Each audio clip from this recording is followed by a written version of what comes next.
Hello students, welcome to question of the day series. Third day question idu.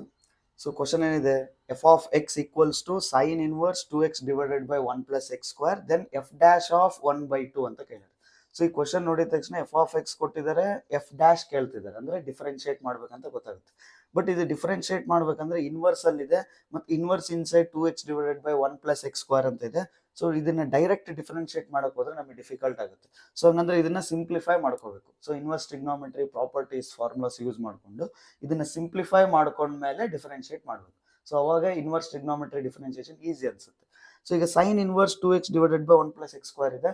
So ನಮಗೆ 2 tan inverse x 3 formulas ಗೊತ್ತಿದ್ದಾವೆ. So 2 tan inverse x ಅಂದ ತಕ್ಷಣ ನಾವು sine inverse 2x by 1 plus x square ಬರಿಬೋದು, cos inverse 1 minus x square divide by 1 plus x square ಬರಿಬೋದು, tan inverse of 2x divided by 1 minus x square ಬರಿಬೋದು. So inverse ಟ್ರಿಗ್ನೋಮೆಟ್ರಿಯಲ್ಲಿ ಈ 3 ಫಾರ್ಮುಲಾಸ್ನ ನಾವು 2 tan inverse x ಅಂತ represent ಮಾಡ್ತೀವಿ. So ಇಲ್ಲಿ ಅವರು sign inverse 2x divided by 1 plus x square ಅಂತ first one ಕೊಟ್ಟಿದ್ದಾರೆ. ಸೊ ಇದು ನಥಿಂಗ್ ಬಟ್ ಏನು 2 tan ಇನ್ವರ್ಸ್ x ಅಂತ ಬರ್ಕೋಬಹುದು.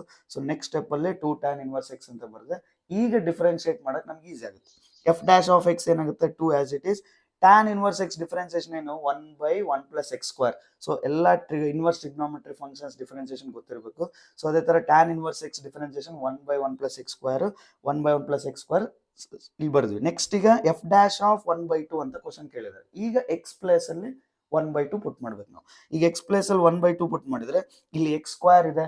ಸೊ ಎಕ್ಸ್ ಸ್ಕ್ವೇರ್ ಅಲ್ಲಿ ನಾನು 1 by 2 ಪುಟ್ ಮಾಡಿದ್ರೆ 1 by 2 ಹೋಲ್ ಸ್ಕ್ವೇರ್ ಏನಾಗುತ್ತೆ 1 by 4 ಆಗುತ್ತೆ. So 2 into 1 divided by LCM ಮಾಡಿದ್ರೆ 4 into 1 4, 4 plus 1 5, 5 by 4 ಆಯಿತು. ಸೊ ಇದನ್ನು 5 by 4 ಅಂತ ಬರ್ತದೆ. ಸೊ ಈಗ 5 by 4ನ ರೆಸಿಪ್ರೋಕಲ್ ಡಿವಿಷನ್ ಅಲ್ಲಿ ಇದೆ, ರೆಸಿಪ್ರೋಕಲ್ ಮಾಡಿದ್ರೆ 4 by 5 ಆಗುತ್ತೆ.